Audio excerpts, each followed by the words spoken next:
Hi,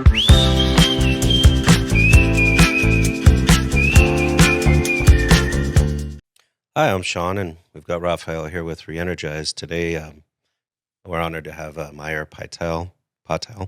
He's the CEO of OxyHealth.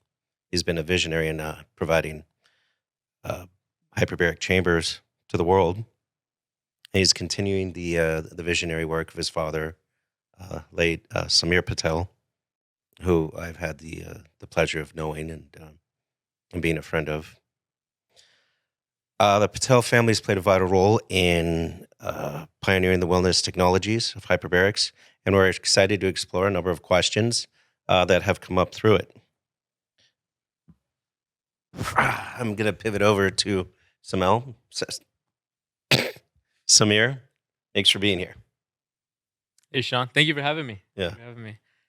Thank you as well. I'm excited to be here, and I'm excited to chat about hyperbarics today. Yeah. Let's see what we can do. I'll get through it. Raphael?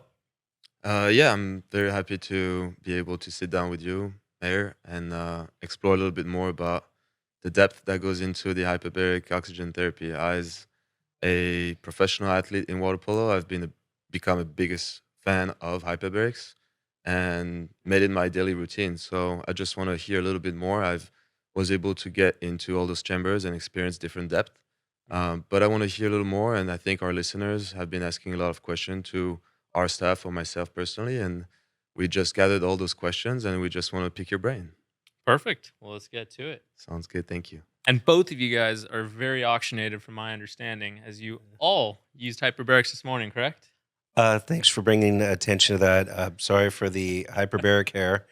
We were laughing about one of the truly measured effective outcomes of hyperbaric is your hair will be disheveled like mine, and it's here for this podcast for your viewing pleasure. Those are one of the fun outcomes. Yeah. Not a clinical. So I'd like to, of course, pivot back to your pops, who was a visionary in the field, and you, of course, and your family are carrying on the vision and the legacy, and hopefully doing them proud. How has it influenced your work and your path moving forward? Yeah, it's actually influenced it quite a bit. And, going back to my father's vision, when my father started this company 28 years ago, he had a vision. He had a vision that he could take this modality known as hyperbarics that was really reserved for life-threatening conditions, very inaccessible, only in hospital settings, and take this and somehow bring it to the masses, somehow alleviate these risks, alleviate the fire risks, alleviate some of the heavier concerns with CNS oxygen toxicity or pulmonary oxygen toxicity. Can we explain a little bit just in those two? Of course. And so with that vision, he brought the world the very first portable hyperbaric chamber. And this was something that was completely unheard of. There was no portable hyperbaric chamber prior to Mayur Patel and OxyHealth. And in bringing this portable hyperbaric chamber to the world, he really showed the world that when you consider hyperbarics, or when you think about hyperbarics, it's not just oxygen, it's pressure. And that goes back to the root of hyperbarics. I mean, if you look at, throughout the course of history in the 1600s, hyperbarics actually started with a pressurized room. It was made by a gentleman by the name of Henshaw, and he created the domicilium. They didn't know what oxygen was at the time. Oxygen wasn't even discovered until the 1700s, until 100 years later. So at the time, he was treating people in this pressurized room for all these various conditions, getting all these amazing outcomes. And then 100 years later, oxygen was discovered. And we see that evolution of how hyperbarics became known to be what it is today, hyperbaric oxygen therapy. And my father looked at the roots and said, you know what, there's something there. It was working. And we have all these concerns with all this additive oxygen. Oxygen has its place for specific conditions. But what about bringing it to the masses? What about someone who wants to use this in their everyday lifestyle? Oxygen is one of the most important nutrients that we could ever introduce into our body, especially on a cellular level. Mm-hmm. If we can do so safely, imagine the possibilities of what it can do. And so I use that vision to drive what I'm doing in moving this industry forward. The term Renaissance has been passed around quite a bit. For a reason, because we went through a period of time where hyperbarics started with the concept of ambient air, transitioned into hyperbaric oxygen therapy using 100% O2. And now in the past 10 to 15 years, especially since the introduction of these portable hyperbaric chambers that you can put in your home, research is really interested in what hyperbaric air can do alone. So if you look at the research in the past 10 years alone, there's quite a few studies coming out studying the effect of just ambient air.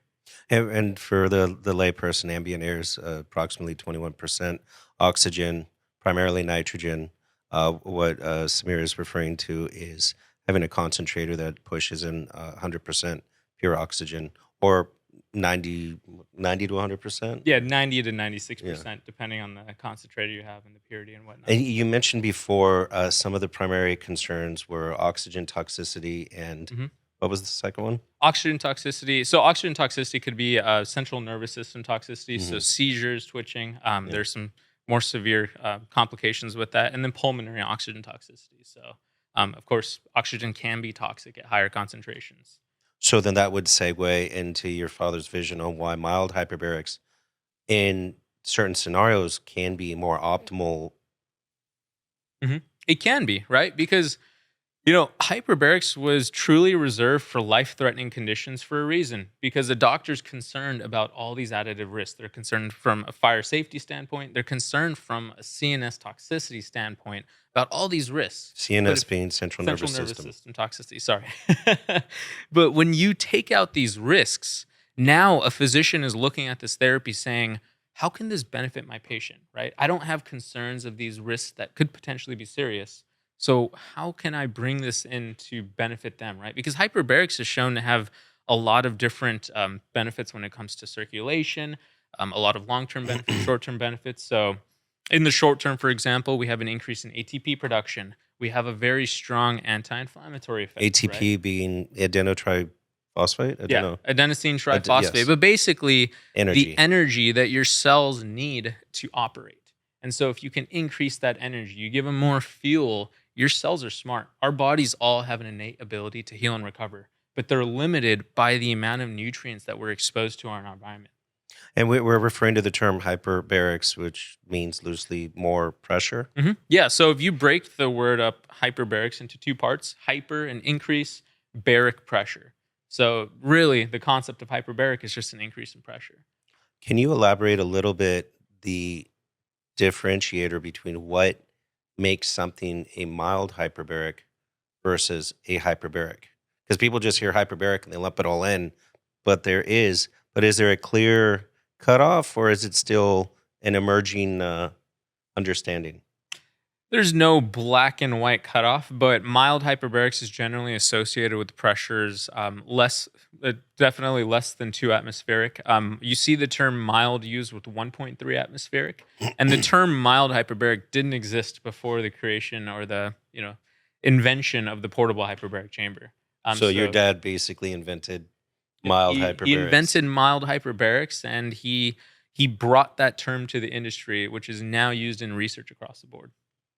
I do have like a question that I think a lot of our patrons, a lot of our members have been asking. It is called a mild hyperbaric oxygen therapy or hyperbaric oxygen therapy, but we're not using pure oxygen, we're using ambient air. Mhm. And so you said that earlier that with just the pressure, you get the benefits. And from what I've been listening and what I've been learning, there's two laws of physics that applies with the pressure. Therefore, we don't need to have a pure oxygen income or intake coming in. It's not necessary because those two laws of physics, and correct me if I'm wrong, or please expand if I'm a little bit vague, but we've got Bohr's and uh, Bohr's law as well as Henry's laws, which says that with pressure, you have a compression of the oxygen molecules, therefore you get more into your body. Mhm. And the other one states that with pressure, the molecules of oxygen are actually linking to particles of liquids, therefore your bloods and your plasma. Is that correct? Can you expand a little bit more about Yeah, this? yeah, of course. So Henry's law, I like to think of Henry like Henry's soda, right? Henry's law is the law of diffusion. So Henry's law states that under pressure, any gas will diffuse into a liquid. And so that's where we get the concept of hyperbaric therapy Mhm. and an understanding of how it works.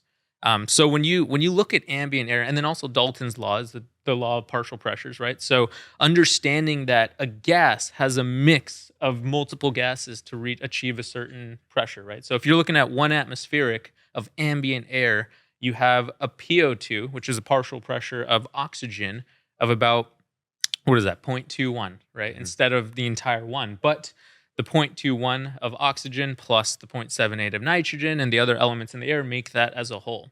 So, in understanding that, when someone says, well, hyperbaric oxygen, you're not actually putting oxygen. How is this hyperbaric oxygen? Well, they're forgetting that the air we're breathing has 21% oxygen already.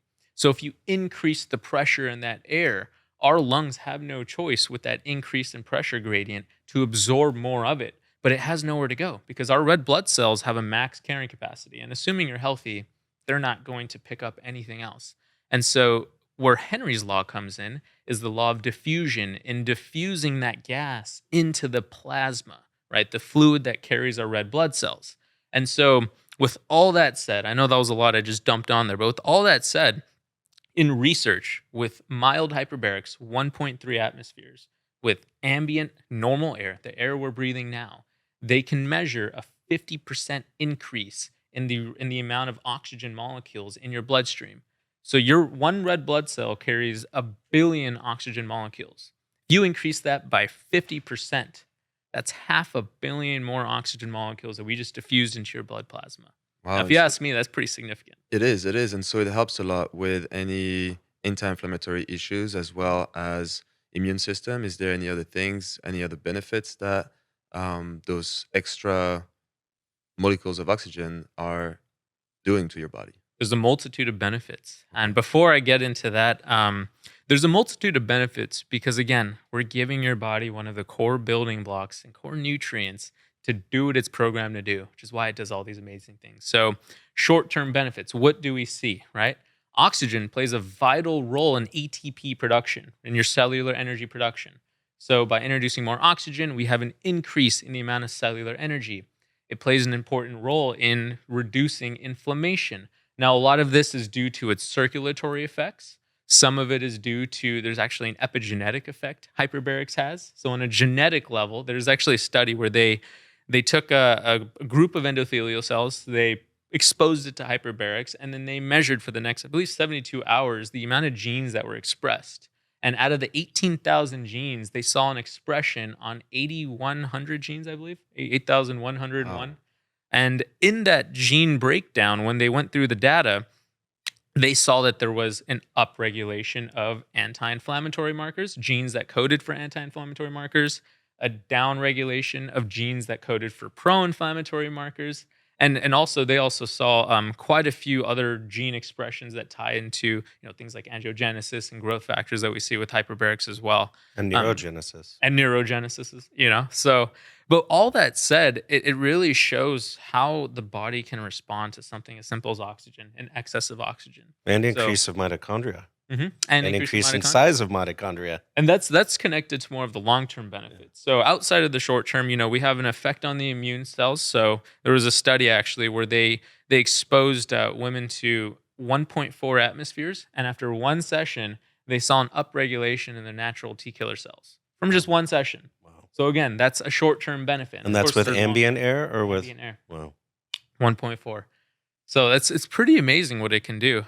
But outside of the short-term benefits, you have your anti-inflammation, ATP production.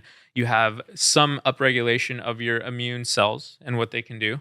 But going into the long-term benefits, that's where we really see the true power of hyperbaric therapy. So things like angiogenesis, neurogenesis, right? A lot of the effects that it has on cognitive function, those aren't just short-term benefits. They actually have a lasting effect. So it's pretty amazing, which is something as simple as pressure can do. And then when you start to add oxygen, I mean, the sky's the limit. I just realized why Raphael enjoys hyperbarics and hyperbarics so much. Getting into the laws. Mhm. Perrier comes from France. Mhm. It's just having a It gas in a does. liquid. It does. Mhm. Yeah, and I No, think one of the researcher early on into the hyperbaric and the pressure was also French, back to I think the 15 or 1600s, Yeah. per my research. So Yeah. take a little credit in order to the home country, of course. I'm being silly, and I know that we're pivoting into some esoteric jargon. To bring it back to the layperson that doesn't have a lot of time, what I think and how I've come to appreciate your work and your father's work is the accessibility of being able to have the chamber at my home or anywhere and go in at 2 or 3 a.m. if I have my kid wake up and I'm like, hey, let's go in the hyperbaric. And it has a soothing effect. It has a calming effect. I know I do it daily. Um, I've segued from one question, but I want to ask you this question first. You are probably the most researched, knowledgeable on it now at this moment in time. What is your daily use for the hyperbaric? Do you do it? Yeah, I actually do it every day. So I cycle it. So for example, I'll do 40 sessions in 30 days, and then I'll take about a 2 month break. And the reason being is, so the reason I use hyperbarics is I threw one of my discs back in college, and that's when I really started getting using hyperbarics. I did my 40 sessions. I saw amazing results, a lot of lasting benefits. I honestly, to this date, I've yet to have another like injury, knock on wood. Yeah. But it's really helped me get through a lot of that, especially with how active I am. But now that I'm using it more for just general health and wellness, I use it for more of the cognitive functions, some of my processing speeds and whatnot. I like to batch it. So I'll do 40 sessions in 30 days, and I like to do that 2 to 3 times a year. And the reason being is because you want to give your body a break in between. And because I have it in the leisure of my home, so I can use it, right? But if I were going to a clinic, for example, and it's a bit more of a commitment having to go somewhere, I would probably group it into sessions or blocks of 10 to 20 on a more consistent basis, but still building in those breaks in between. Because as you're doing hyperbarics, you're building all this momentum. But there comes a certain point where you have to give your body a couple of weeks for it to catch up to all the momentum you just built. So. Do you do for your protocol 1.3, 1.5? What's your I stand by 1.3. The reason being is, in a hyperbaric chamber, we're simulating a controlled oxidative stress. If you're using it for a specific reason, a specific indication, let's say you have an injury, you require that larger dose, then higher pressures would be more applicable. But for general health and wellness, 1.3 is really the sweet spot because when it comes to oxidative stress, there is a such thing as too much. And when I say controlled oxidative stress, I mean, people hear oxidative stress and they think, oh my gosh, that's horrible, right? I mean, isn't that going to age you faster? Isn't that going to cause damage to your cells? Remember, this is an acute 60 to 90-minute period in a controlled setting, and we're mildly exposing you to oxidative stress, which we do that intentionally because that's exactly how we're kickstarting a lot of these long-term mechanisms, right? So mechanisms like HIF1 alpha, right? A lot of the antioxidant release mechanisms as well. When we introduce you into this oxidative stressed environment, you have an increase in the amount of superoxide dismutase, which is, again, an antioxidant that's beneficial. So the moment you get out of that chamber, the oxygen molecules, because they're not under that pressure gradient, escape your body. But now you have all these amazing antioxidants still in your body. and do you do it with the ambient air? I do it with the ambient air. I've actually never used oxygen in any of my hyperbaric therapies. I've probably done 2,000 sessions. Actually, maybe just under 2,000 sessions, and I've never touched oxygen in my life. Why not? There really wasn't a need for it. Even with my back, that's actually funny you asked that. Why not? There's a doctor by the name of Dr. Paul Harch, and when I asked him actually what his protocol was for stroke, I assumed right off the bat he started with oxygen. But he actually told me he starts with the lowest, which is 1.3 air, and then if they don't respond, he adds oxygen. And then from there, he'll up the pressure. And the reason being is everybody responds differently. And if you don't have to expose someone to that excess in oxygen, if they're responding well to ambient air, it's really unnecessary to add in some of these added risks. So to answer your question, I've responded very well since the beginning just to ambient air with lower pressures. I've tried higher pressures here and there.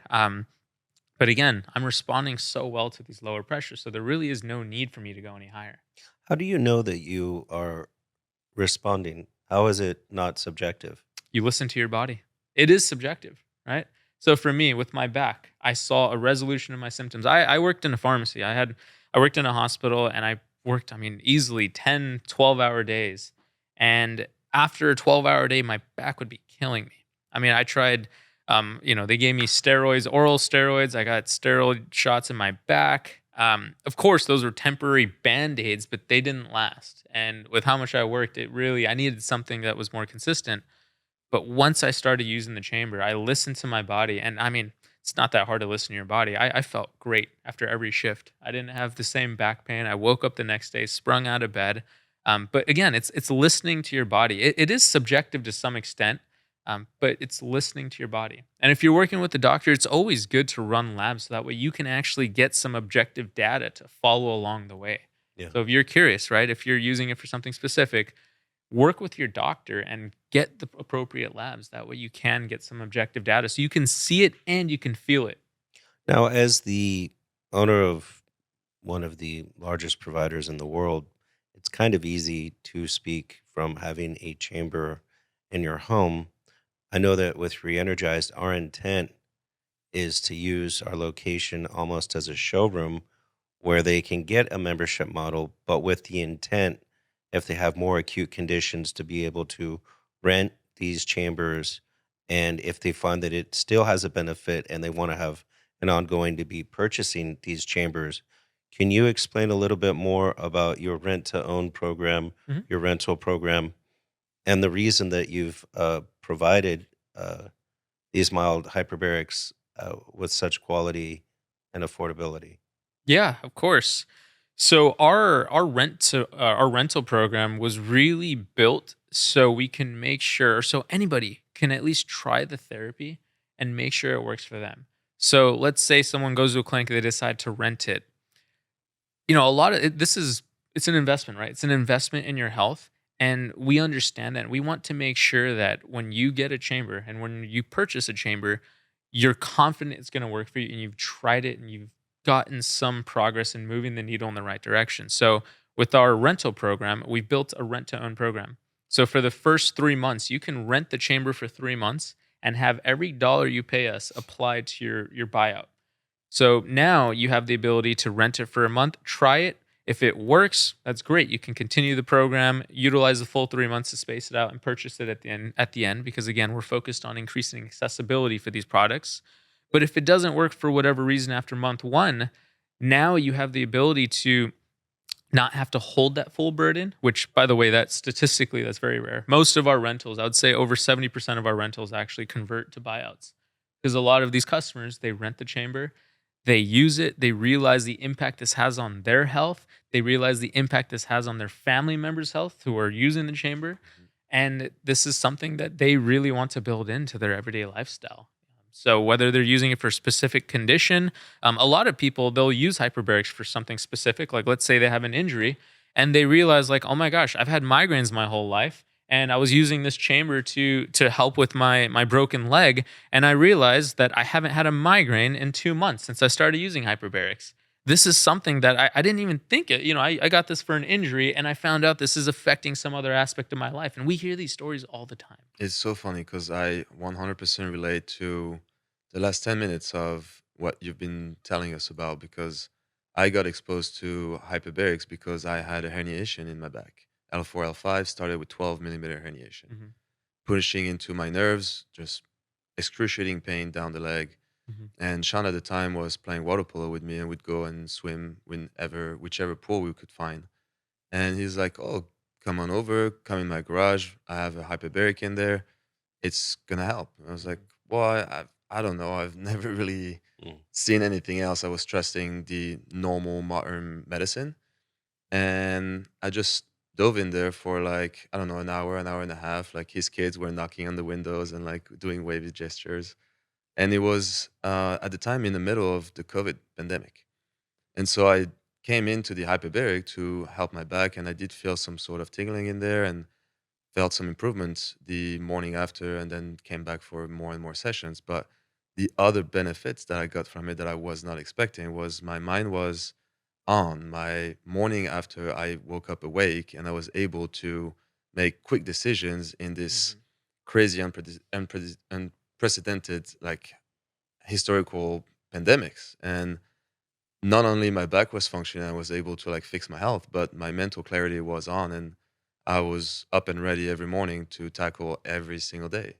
So it's amazing that you talk about those benefits because you try it for something, but something else comes up, and then you don't understand it, but your whole body just benefits from it all. Mhm. Just because, like you said, our body knows how to heal itself, and mental body health are connected, I believe. And so by helping one and the other, and you're able to balance the whole thing. So Yeah. very much relate to this. 100%. It's again, like if you have an injury, you're so focused on that, but you don't realize there's a lot more going on with your body. With Yeah. how toxic the environment is, with how many external factors there are, Hmm. 9 times out of 10 there's something else going on.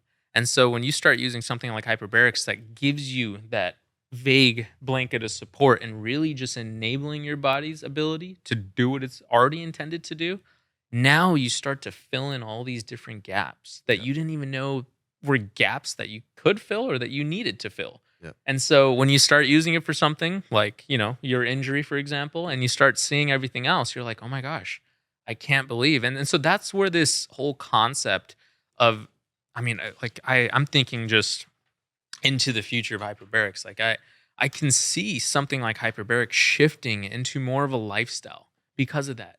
And that's and I believe that's where mild hyperbaric's place will be, because now we have a modality that has, there are risks. Don't get me wrong. This is a medical device. There's risks with anything you do, but there's significantly less than using higher pressures, than using 100% oxygen, right?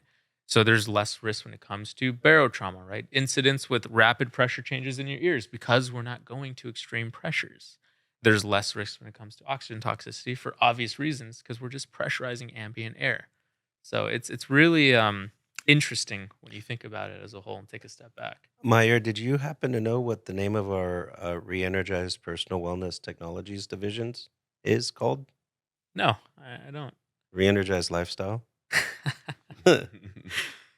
Wow. So Well, now I can't use that. no, we're on that wavelength. I know. That's pretty crazy. So then, if we're talking about the accessibility of a 1-3 potentially either at our location or rented, what would be a beneficial wellness regimen? And many people are like, oh, well, it takes an hour, it takes 2 hours. How short is too short? How long is, I mean, 2 hours is too long. And then, Mhm. so like, can somebody derive benefits in 15 minutes if they only have 15 minutes? Is the act of pressurizing and depressurizing?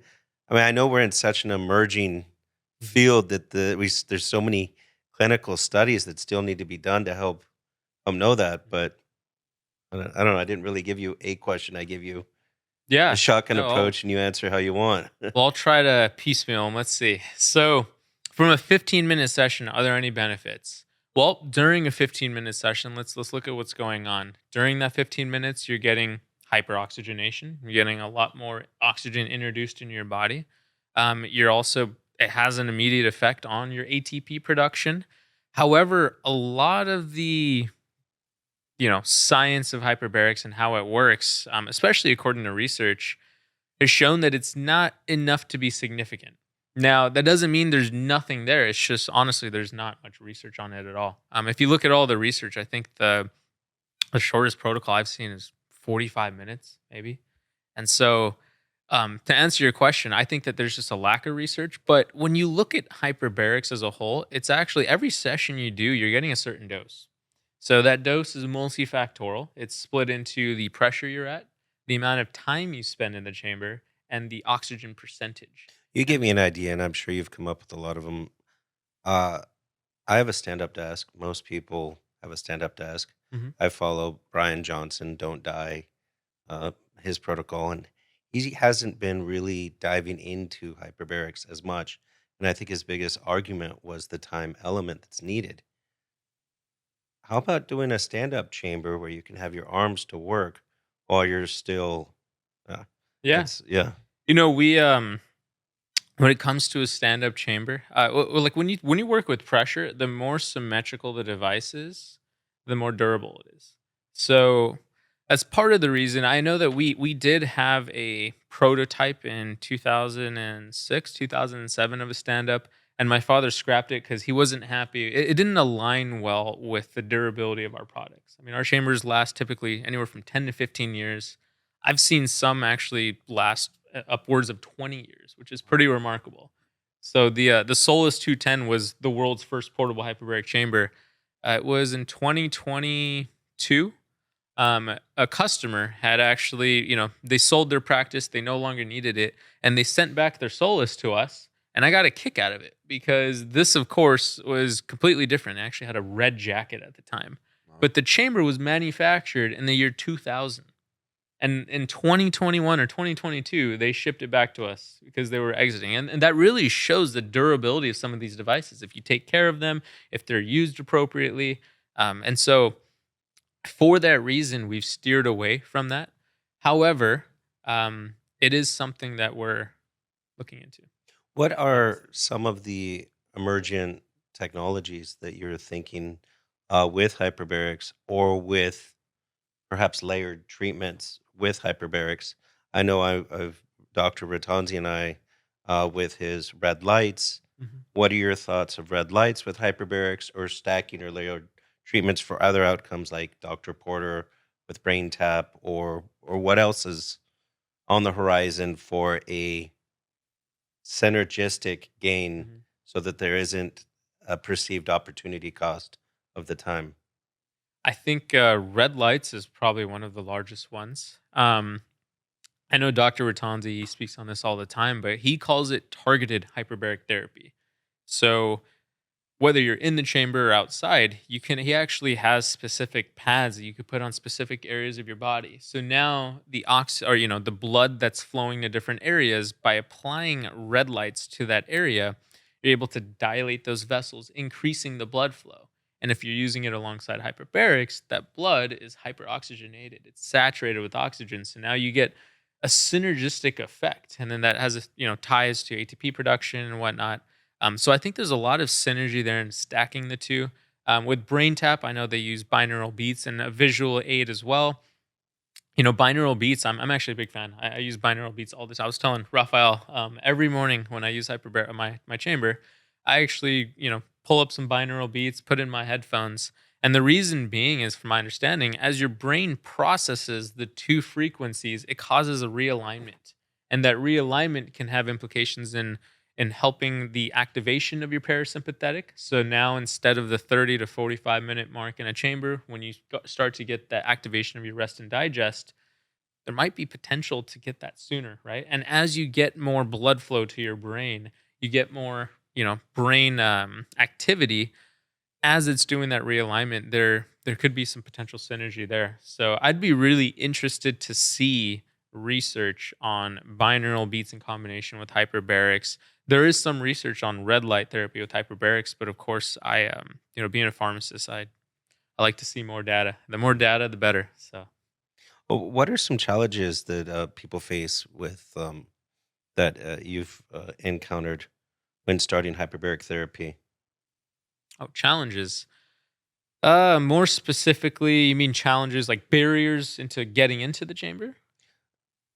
Well, let's say somebody's into our location at ReEnergized and they started out. What is a common symptom that they experience that we could discuss very lightly to help alleviate some of the concerns, perhaps in claustrophobia Mhm. or or the barotrauma? Or do you think that that would be relevant at this time? Yeah, no, I think that's very relevant. So, actually, the number one concern we have with hyperbarics is claustrophobia.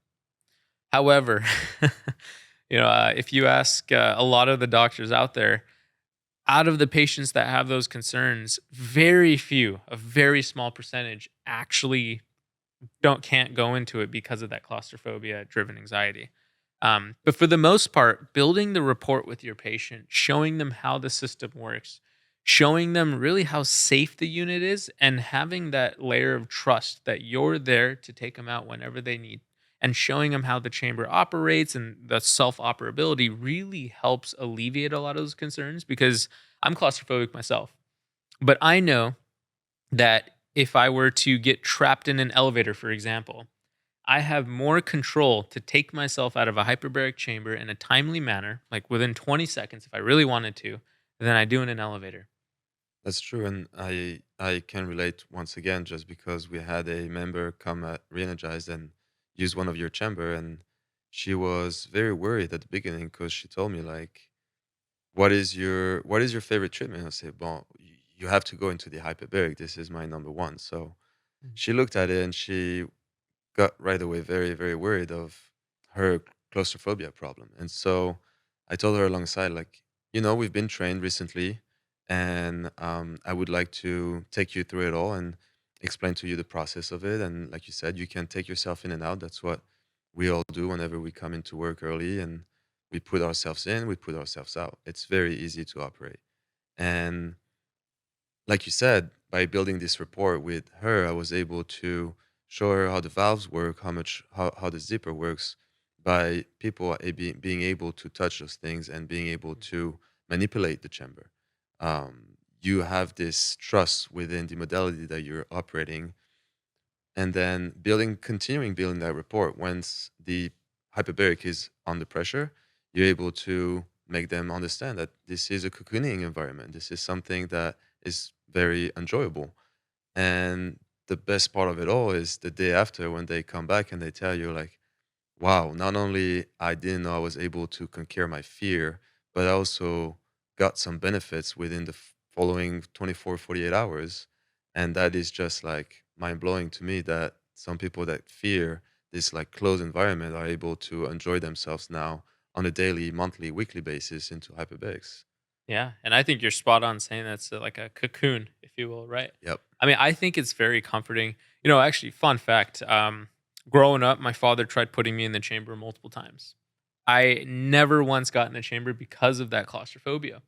It Wow. wasn't until I was how old was I? Probably 19, where I actually got into a hyperbaric chamber for the first time because of my herniated disc. Hmm. And once, as I matured, when I got in it when I was 19 years old, I realized like, oh my gosh, this is actually not only is it not as bad as I initially thought, but I actually felt the activation of my parasympathetic. I felt very calm inside of it. And it's something that whenever I'm really stressed out or anxious, I like to get inside of my hyperbaric chamber because that calming effect helps really reset me. It resets Mhm. my body, resets my brain.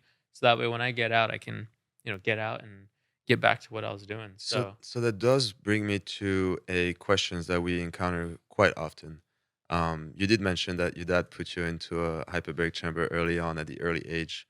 Um, is it something that is going to be safe for children, or was your dad just experimenting it? I think it's a little bit of both at the time, but now it's coming to a point where people want to hear about it and they want to know, like, is it something that is going to be beneficial for my child, or should I not?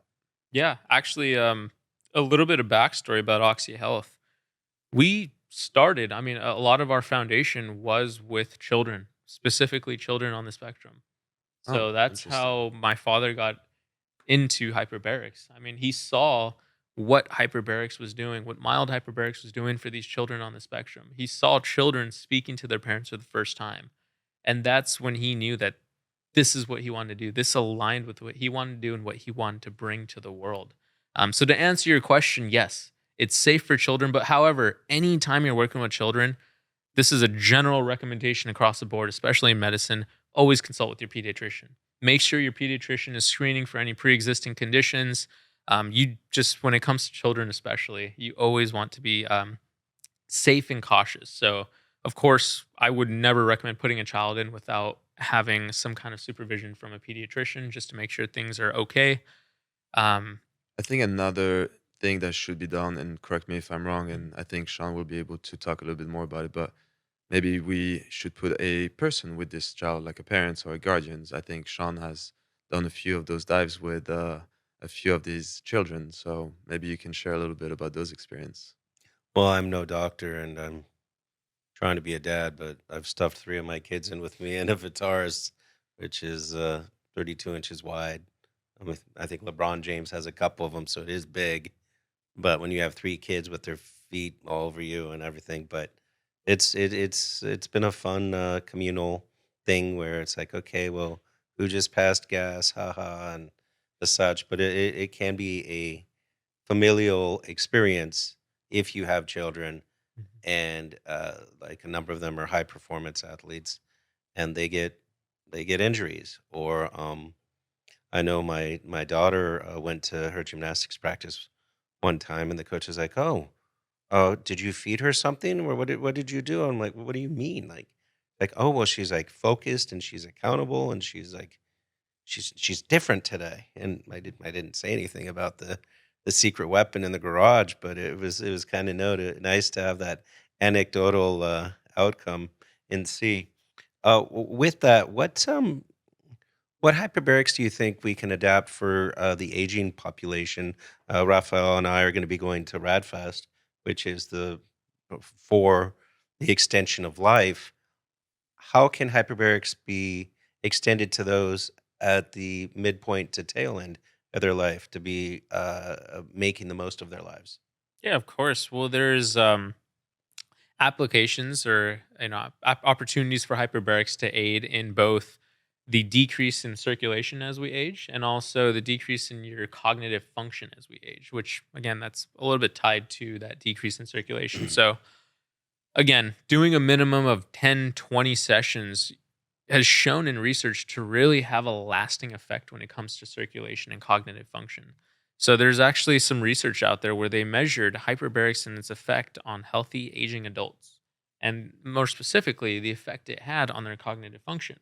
And so they saw different areas of the brain light up, right? Areas that were attributed for, which reflected on a lot of their assessments, but they saw an increase in some of their processing skills. They saw an increase in their memory retention. They saw an increase in just their overall executive function. So those are some things that I believe hyperbarics can add to that aging population. From a circulation standpoint, as we get older, we have less circulation overall, less, which means less oxygen delivery to various organs, not just our brain. I mean, our brain is a very important organ that has a very high demand for oxygen. You know, it makes up 2% of our body mass and demands about 20% of our body's consumption of oxygen. However, your other organs also need oxygen and for their vitality. So as we age and we have a decrease in our circulation, there's less oxygen delivery, and that's really the aging process. It's a big factor in the aging process. So by introducing something like hyperbarics, having lasting effects with circulation, now we can, I mean, it's not directly countering aging, but it's countering symptoms that are associated with the aging process, which I think is pretty amazing, if you ask me.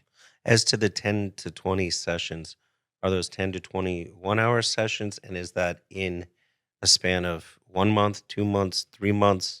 How concentrated should it be? So those would have to be consecutive sessions, 5 days a week. The reason being is you want the repetition, and a lot of that ties to like the hyperoxic hypoxic paradox, right? So that's one of the mechanisms of how hyperbarics works and does what it does for its lasting effects and stem cell activation and whatnot. So you really want to have consecutive sessions going to a hyperoxic environment, back down multiple times in a row. Um, and that could be, or sorry, what was the other part of your question? Uh, when we talk about a session, we're typically referring to 1 hour in length, correct? Yeah, 60 to 90 minutes. Okay, so 60 to 90 minutes, predominantly, and a 1.3 is sufficient with ambient air, and you want to front load those 5 days on, 2 days off, as little as 10 of those sessions hmm to 20 sessions. Yeah, and the reason I say 10 is there's a study that came out in summer of 23 by Dr. Kent McLaughlin. And what he did is he took 10 healthy volunteers and they went through a course of 10 sessions over 14 days. So they did 10 sessions basically Monday through Friday. And they did 10 90-minute sessions with just 1.27 air. So this was about 4 psi, 3.9 psi. And after the 10th session, they saw a threefold increase in stem cell mobilization. Now, they didn't add stem cells to the system, but it's not like they got a stem cell infusion, but they saw an increase in the stem cells that our bodies already have stored. So these were bone marrow derived stem cells, which is pretty remarkable.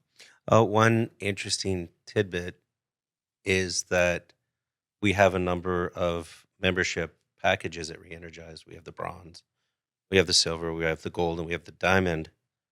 It just so happens by circumstance, wink, wink, that our diamond level package, if you choose only to do hyperbarics, you can get 10 sessions in 1 month. I see what you did there. You're sticking to the research. Yeah. I think that's actually a great program. Yeah. Yeah. So now someone can experience that, get their block of HBOT done, and then really get the most out of this therapy. Because again, the more condensed these sessions are, the stronger the overall effect. Now, with that said, if you were to just sleep in it for 10 hours straight, that would not be anywhere near as beneficial as doing 10 1-hour sessions. The reason being, you want that back and forth. You want to expose yourself to a hyperoxic setting and then come back to a normal environment and then have that repetition. Can you explain in super layman's terms why the true benefits of hyperbaric actually come from being outside the chamber rather than inside? So a lot of that is actually tied to that whole concept I was talking about with the back and forth. So in doing that, it activates something called HIF-1 alpha, which is a hypoxic inducing factor. So in lay terms, in a sense, when you're in the chamber for an hour, you're, for the short term, getting mildly acclimated to it. The moment you come out, your body thinks you're going from what it was used to for that 60 to 90 minutes to now what it would consider hypoxic, which isn't a true hypoxia because that's nowhere near enough for us to actually have any kind of detrimental effects. But it's enough to stimulate this whole HIF-1 alpha process where we get the hypoxic inducing factors, so we get stem cell release and whatnot. Which kind of goes full circle, Raphael, to when we're swimming in the pool during COVID and you're making me do 9 strokes, not breathing for a length of the pool, learning from Barrowman, the coach of the U.S. Olympic team in 1980, who put his team through hell swimming without breathing, and they won more Olympic medals in swimming than ever before. Mm-hmm. It is. Wow. It's very useful to use that technique at the end of practices.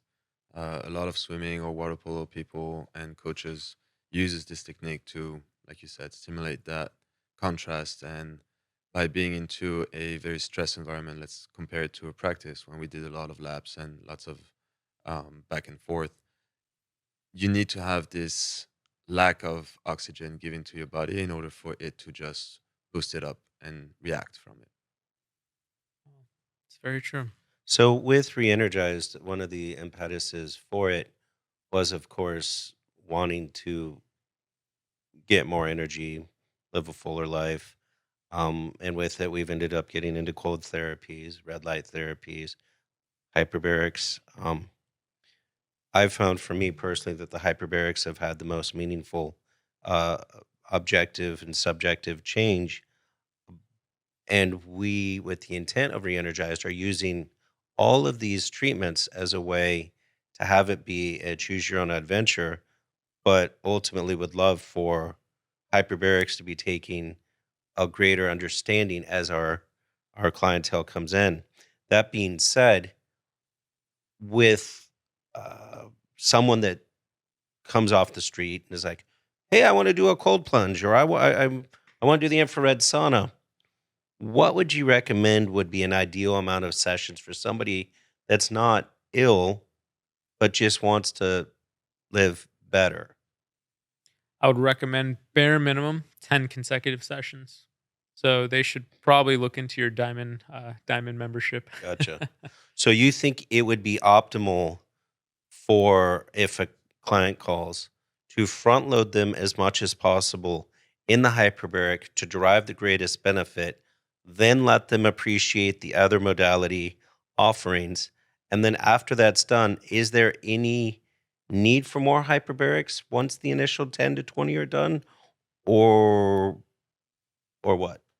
Yeah, I think front loading them is absolutely key to get the most out of it. But after that, of course, there's maintenance protocols. So, doing 1 to 2 sessions a week. If you can front load it, if they can get 10 to 20 sessions in, from then on, doing 1 to 2 sessions a week can help with a lot of the maintenance with the hyperbaric, especially if you're using it for general health and wellness. And again, this would be the 60 to 90 minutes. 1.3 is sufficient. If we get a lot of calls are like, oh, well, do you have hard chambers? Well, we intend to at some point, but we want to make sure that it's Mhm. getting to that point. What would be the most accurate way to guide someone to say, unless you have an acute condition and a doctor that highly recommends this, mild hyperbarics at this pressure may be optimal for you. Like it's kind of hard to explain to somebody that's so ingrained to going, well, I need more, and I need it now, and it's that world. Well, more is not always necessarily better because of those additive risks. But so for from a neurological standpoint, there's actually some research out there where they compare the effect of hyperbarics on a lot of cognitive functions. And when they look at different pressures, they can actually see a decline after 2 atmospheres. So that goes to show that more isn't necessarily always better, and everyone responds differently to hyperbarics. So if somebody is, I actually am a big fan of high pressure and steel chambers for a reason because I think they can do some pretty amazing things. However, it's not the right fit for everybody. Mhm. For someone who's perfectly healthy, I wouldn't recommend it unless they were looking to accomplish something specific. So then, if we do have various members, and like, okay, well, I've done my 10 to 20, we could say, hey, well, maybe 1 to 2 sessions a week would be sufficient for 60 minutes to 90 minutes based off of your own feeling and your own need. What would make someone go from a 1.3 to a 1.5? So if you had someone who was coming in who had an injury, for example, I would get them in at a higher pressure so they can get a larger dose of oxygen and have a potential faster time to effect. So for certain things, if you have a broken bone, of course, you want higher pressures to get more penetration. But outside of that, if somebody wasn't responding to 1.3, then I would bump them up to 1.5. So if somebody was coming in and they said, hey, look, I've done 10, 20 sessions at this point, and I haven't felt a single thing, which at that point it'd be, I'd be a little shocked at that point. But if they said that, if they did 10 sessions and haven't felt a single thing, haven't noticed any differences in the quality of life, and whether it's from cognitive function or just the quality of sleep, I mean that's probably the biggest one. If somebody does one session, the first question I ask them is, "Hey," like the next day, I'll ask them, "Hey, how was your sleep last night?" Or before they leave, I tell them, "Pay attention to the quality of your sleep because." I'd be willing to bet you actually will have a more thorough, plentiful sleep tonight, a higher quality overall. Um, but if someone's not responding at all, that's generally when you want to bump them up, unless you're starting them off for a specific indication. I don't know if I told you this, but about when it began in COVID, I got myself an Aura ring, and your dad was one of the ones to get hyperbarics as a tag on the Aura ring, and it's been fun to truly attribute the increase in heart rate variability and the reduction in the heart rate specific to the sessions, which is Yeah, pretty cool. it's pretty interesting seeing some of that objective data and its effect on your HRV and Yeah. whatnot. Let's see what else we got here. So we get a lot of people that want to call us and like, oh, well, how much is an hour? Well, how would we explain hyperbaric session needs to be with a fairly regular uptick and then the consistency after? Well, if someone ever calls in and says, "Hey, how much for a single session?" My response is always, well, let me stop you there. What are you looking to achieve by using this therapy? Because if they're just trying it out because they heard about it, that's one thing. Yeah. But if they're actually looking to get a specific outcome, that's where you cater your response, right? So if someone says, "Well, I've had a lot of chronic fatigue. I've had I can't really sleep much. I don't have the best quality of sleep. What would I thought maybe doing a session would help with this." Then that's where you have the opportunity to say, "Well, now that you've collected that data from them and understanding what they're looking for, this isn't just a one off." So if you do a one off, you might sleep better that night. But if you're looking to really tackle those issues of chronic fatigue and some of the other, maybe they have some chronic pain or inflammation as well, you really need to stay consistent. So that's where you come in and say, you can start with 10, see how you respond to those 10 and progress from there. But if you come in for just the one, this won't work from you. And you could be completely transparent with them about that. You can say, if you come in for one session, you'll build up some cellular energy, you'll sleep great that night, you'll decrease some inflammation, but you're really not going to get the most out of it. It's kind of a waste. So why don't you call back when you're ready to commit to 10? So that way you can get the most out of it. Because I want to see you walk out of this clinic with a smile on your face, knowing that you actually took something away from this therapy that you can build into your everyday life. Do you ever There's think? other groups that I think are also looking for it. So I kind of want to expand and try to find out Mhm. what groups could be beneficiating from hyperbarics. You just mentioned people that are suffering from lack of sleep. We also have a lot of athletes coming to our facility that are trying to better perform, better recover. We do also have some upcoming patients that are going to undergo some sort of surgery. Mhm. So we do also recommend prior to surgery treatments as well as post surgery treatments. Um, I'm forgetting maybe a few others. Maybe you have a few other examples of groups of people for which the hyperbaric therapy is going to be the perfect You solution. have the boxer that's asking for a protocol before boxing match. Correct. Yeah. Well, so for athletes, let's start there. For athletes, this is actually it's pretty remarkable what hyperbarics can do. So there's a study out of China where they did 6 sessions and they studied what hyperbarics did, looking at objective and subjective data in these athletes. And so the protocol was they would have an intense workout and then they would get into a soft wall chamber. It was a chamber overseas, so it wasn't one of ours, unfortunately. But they would get into a soft wall chamber for an hour immediately post exercise. And then they took some labs. And what they found is that there were lower levels of lactic acid buildup after the first session, lower levels of ammonia, lower reports of fatigue. A lot of these athletes were reporting that they were able to push themselves. They had less fatigue in a lot of their sets the following day. And so, from an athlete standpoint, from just that first session, they'll start to see benefits. But the benefits they're not linear. If you look at the data in the actual chart, the benefits significantly got larger as they progressed into the second, third, fourth, and sixth treatment with hyperbaric therapy post workout.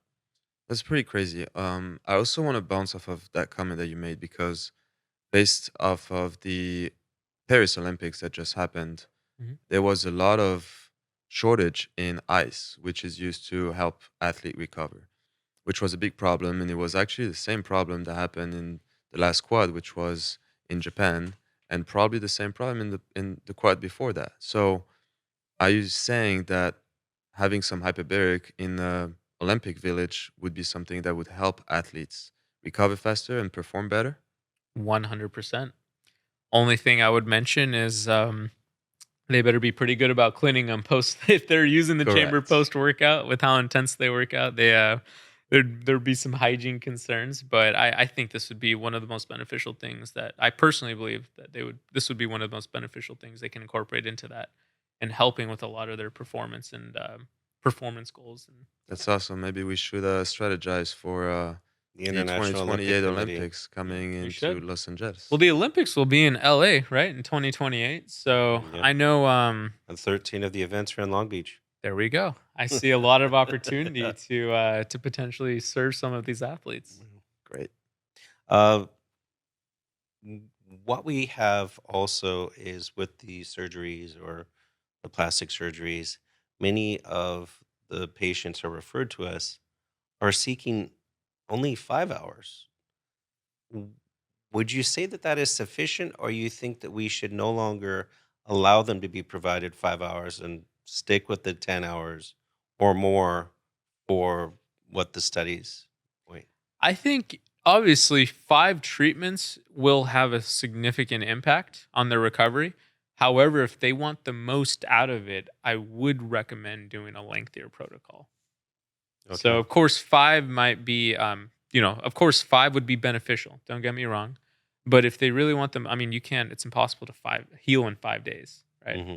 So, as you can imagine, a lot of the long term processes and benefits of hyperbarics are long term for a reason. So, these take time, which is why a lot of doctors actually, we work with quite a few doctors and plastic surgeons that send us referrals that, or we work with a lot of these plastic surgeons who recommend using hyperbarics for the month prior to their procedure. So that way they're kickstarting a lot of these mechanisms, especially the long term benefits. So on day one, post op, things like angiogenesis are already in play, things like neurogenesis are already in play, right? A lot of these longer term benefits that they're really looking for in the recovery aspect are at play. So they're not starting from zero and that they're not playing catch up. They have they're pretty much primed for the recovery and healing that they need post op. And I think that there is another aspect, and that's something we've been able to experience at ReEnergize, is that there is also a mental effect that comes in. After a surgery, the body is stressed, the mind is stressed, you're not really the real person you are, and you're just not very comfortable overall. And so I feel like introducing those hyperbaric dives before the operation is also helping the patient with understanding how the machine works, understanding how the treatment works, understanding that this is, once again, a very pleasant environment that you can be into that is going to be giving you benefits for after your surgery.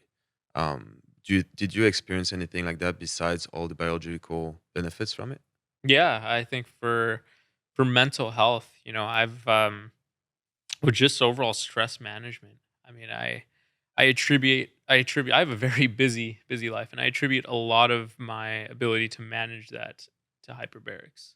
And a lot of I've heard a lot of patients, for example, who have had anxiety issues, and they use something like hyperbarics, and they're able to get a better grasp on it, right? Reduce the number of anxiety attacks. I mean, it's something that I think still needs a bit more research, but I do believe that there is a place for hyperbarics in mental health.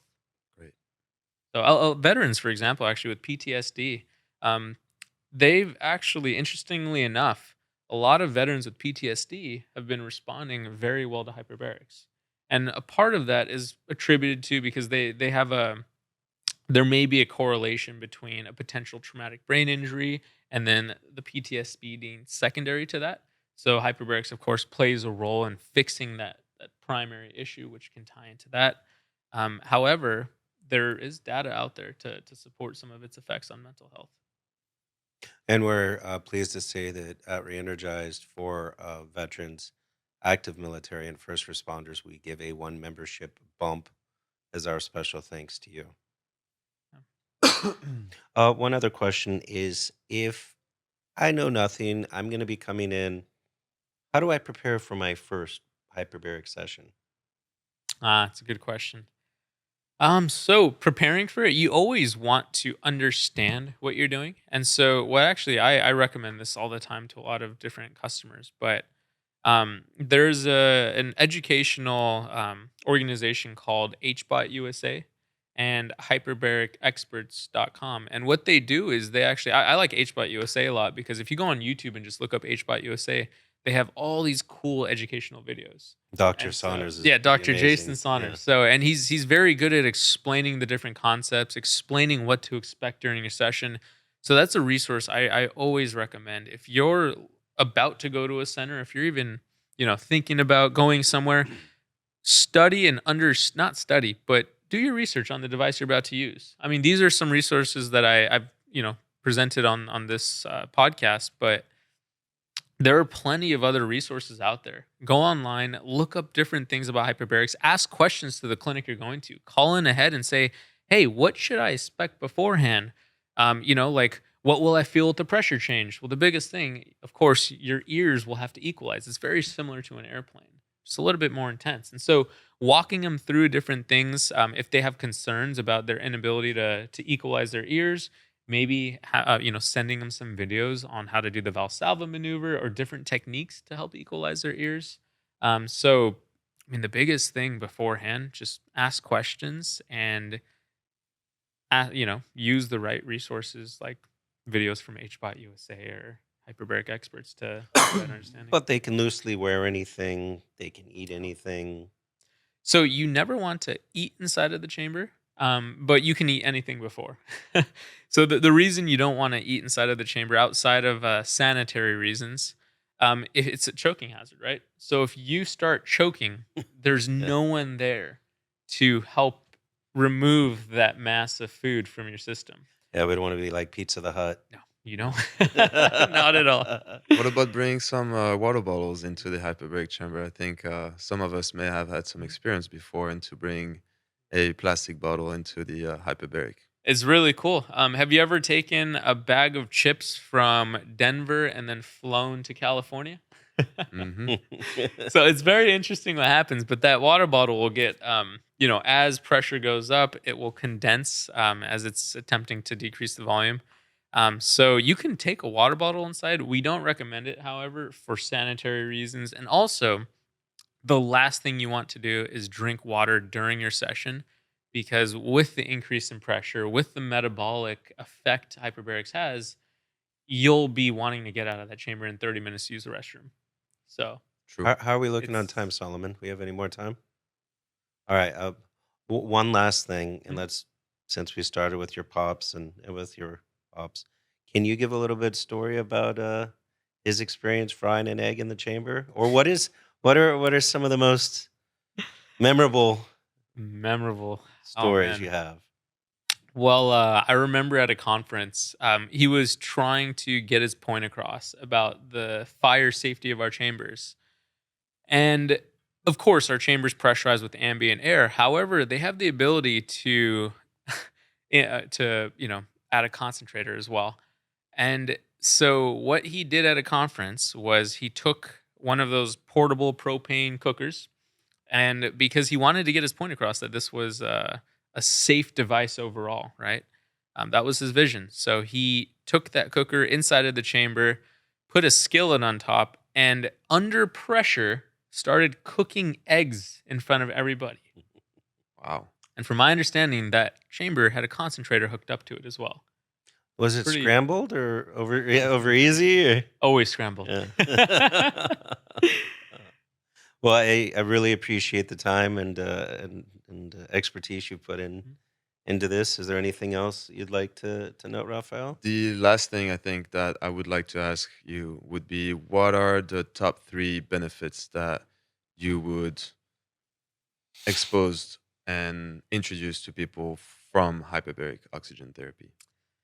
Its strong anti-inflammatory properties, the increase in cellular ATP production, and the effect it has on your stem cell mobilization. So I say those 3 because your question's very open-ended.